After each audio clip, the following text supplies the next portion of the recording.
A mother woke up in the morning and realized that her kids were running late for school. She rushed to get them ready and managed to send them to the school gate a minute before the bell rang. Then she got home and wanted to wash herself up. The moment she looked into the bathroom mirror, she was shocked to see that her hair was not combed and she had deep dark circles underneath both eyes.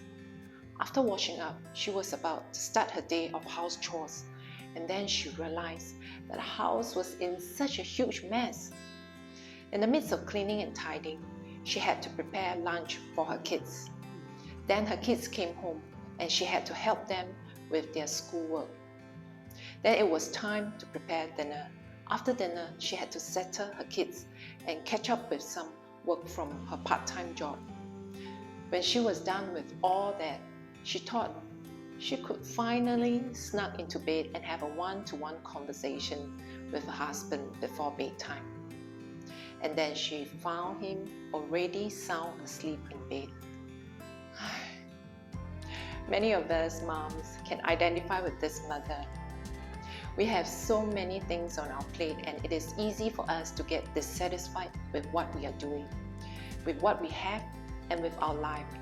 We may be thinking, if only things are different, if only my life isn't like this, if only I can have more of this. Even as I'm talking, you may already be thinking about it. Let me ask you, are you contented with your life? Are you contented with your life? If your answer is anything but fully contented, then you are not. If you are not fully contented, the Bible teaches us how to be content.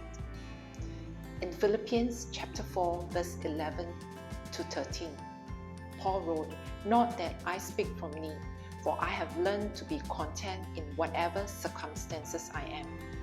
I know how to get along with little, and I also know how to live in prosperity. In any and every circumstance, I have learned the secret of being filled and going hungry, both of having abundance and suffering need. I can do all things through Him who strengthens me." In these few Bible verses, Paul had learned how to be content regardless of the circumstances in life. Paul did not beg nor demand God's people to help provide for his needs. He might have presented his needs to them and was thankful to God when they gave. He probably had experienced various circumstances where he had very little and might even be suffering in need, and circumstances where he had a lot and maybe more than what he needed. But those changing situations did not disturb his inner contentment. The word content in Greek, autarkes, means satisfied or showing satisfaction with things as they are. In the whatever circumstances of Paul, he had learned the lesson of contentment. I don't think Paul's various circumstances were easy. Rather, to be contented in any and every of those circumstances is probably beyond human means. So Paul's reference to this contentment is a divinely bestowed satisfaction.